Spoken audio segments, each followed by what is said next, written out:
Her toxic manager was overworking her into multiple anxiety attacks. She decided to speak up. Now her manager is in trouble. At the age of 35, I decided to join consulting after years of working in the industry. At the time, I already had obtained 2 master's degrees and completed 10 years of work experience within the auditing field. What attracted me to consulting was the opportunity for growth. I was bored at my job and I was not feeling challenged enough.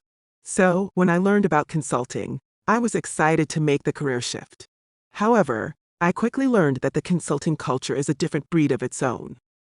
Most of the consultants come straight from college and never leave consulting. I observed that most just stay and move up to principal or partner level until retirement. By my 4th project, I was already feeling the anxiety and pressure of having to work against unreasonable deadlines and lack of guidance from upper management. Consulting started to feel less about providing solutions and more about making endless amounts of PowerPoint presentations.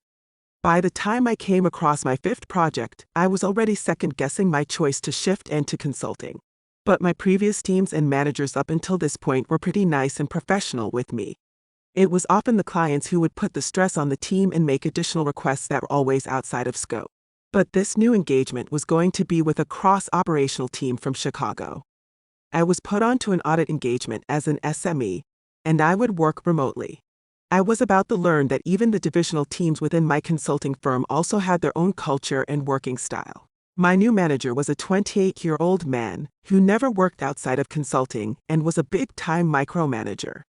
He was the type to introduce you with a warm smile and positive attitude on the first day, like a predator does with its prey.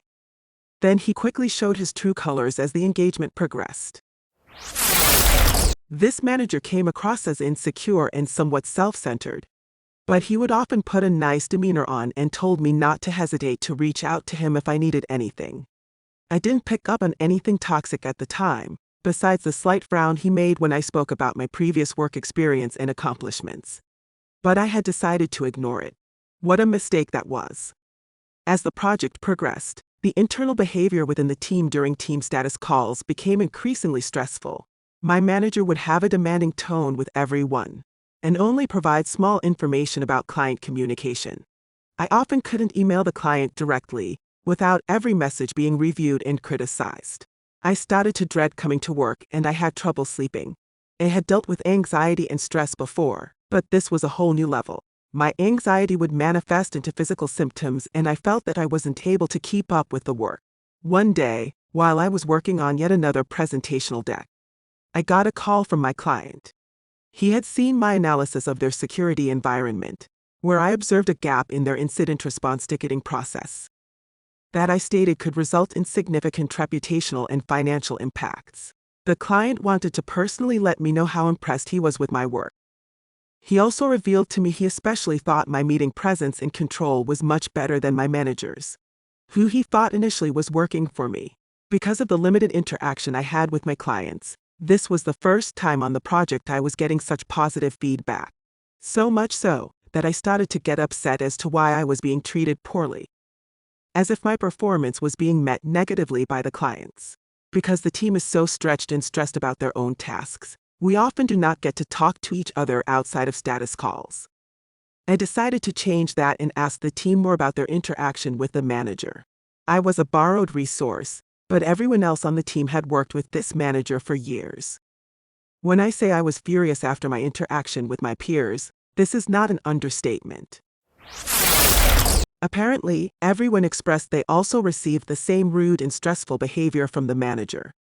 The difference is that they got used to being spoken to like this. I spoke with another senior and it seems that this manager delegates all his work to other managers and staff, while looking busy to the clients and to other team members. There were multiple people who said he takes the credit of others by keeping the team separated from client and partner level interactions. Suddenly, the weeks of crying after work, increased alcohol consumption, and my self-defeating mindset made sense. I was working with a toxic narcissist. What was worse, he was friends with the engagement partner.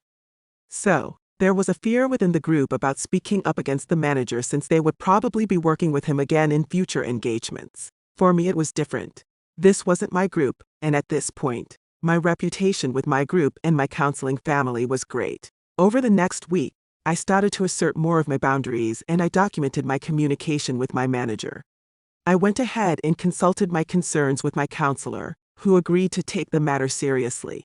Maybe it was because I had industry experience, but I always had this notion that whether you are doing something right or wrong at work, there still needs to be a level of respect given.